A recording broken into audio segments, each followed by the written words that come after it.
അപ്പോൾ നമ്മൾ എവിടെയാണ് പറഞ്ഞു നിർത്തിയത്? നൈറ്റ് എങ്ങോട്ടാണ് പോകണമെന്നല്ലേ. അപ്പോൾ നമ്മളിപ്പോൾ ഇത് കോയമ്പത്തൂർ ബസ്സാണ് കേട്ടോ. ബസ്സിൽ നമ്മൾ കോയമ്പത്തൂർ ചെന്നിട്ട് അവിടെ നിന്ന് ഊട്ടിയിലേക്കാണ് കേട്ടോ. അപ്പോൾ നമ്മൾ രാവിലെ ആയപ്പോഴത്തേക്ക് നമ്മൾ കോയമ്പത്തൂർ ചെന്ന് അവിടെ നമുക്ക് ഊട്ടി ബസ്സിൽ കയറി കേട്ടോ.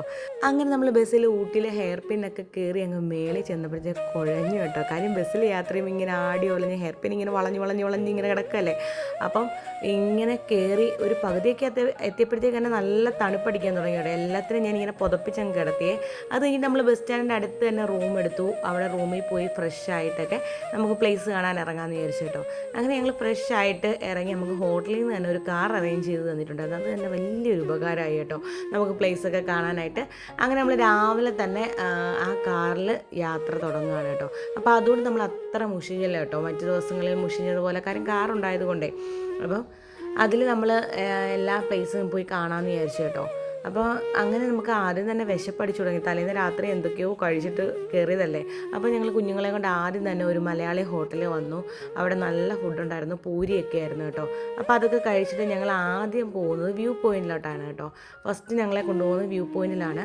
അങ്ങനെ നമ്മൾ വ്യൂ പോയിൻറ്റിൽ പോയിട്ട് അവിടെ നല്ല തണുപ്പാണ് കേട്ടോ. അവിടെ ഇറങ്ങിയപ്പോഴേ നല്ല തണുപ്പാണ്.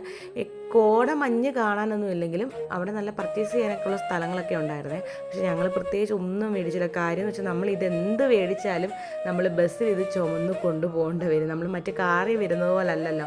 അപ്പോൾ ഞങ്ങൾ പ്രത്യേകിച്ച് ഒന്നുമേ മേടിച്ചില്ല. മാങ്ങ അങ്ങനെ സ്ട്രീറ്റ് ഫുഡ് ഒന്നുമേ കുഞ്ഞുങ്ങൾക്ക് വാങ്ങിച്ചു കൊടുത്തില്ല കേട്ടോ. കാര്യം എന്തെങ്കിലുമൊക്കെ വയറിനൊക്കെ പ്രശ്നം വന്നാൽ അറിയത്തില്ലല്ലോ.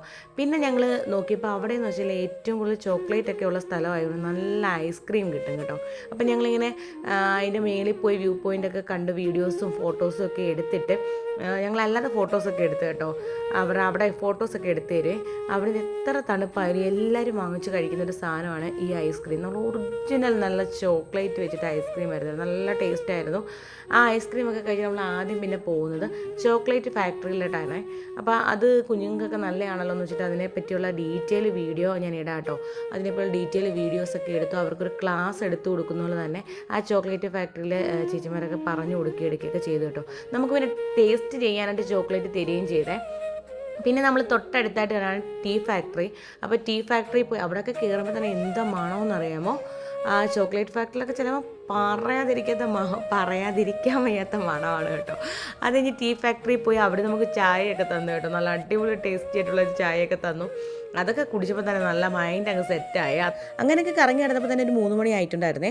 അങ്ങനെ കുഞ്ഞുങ്ങളെയും കൊണ്ട് പിന്നെ നമ്മൾ പോകുന്നത് പിന്നെ ഒരു അഡ്വഞ്ചർ പാർക്കിലായിരുന്നേ. അങ്ങനെ സിപ്ലൈനിലും മറ്റ് സാധനങ്ങളൊക്കെ കയറ്റിയപ്പോഴത്തേക്ക് നല്ല ടൈം പോയിട്ടുണ്ടായിരുന്നു. പിന്നെ ഒരു 5 മണിയൊക്കെ ആയപ്പോഴത്തേക്ക് ഞങ്ങൾ വന്ന് ഫുഡ് കഴിച്ചേ. അങ്ങനെ ഫുഡ് അടിയൊക്കെ കഴിഞ്ഞ് എവിടെയാണ് പോയത് അടുത്ത വീഡിയോ ആയിട്ട് വരാം കേട്ടോ.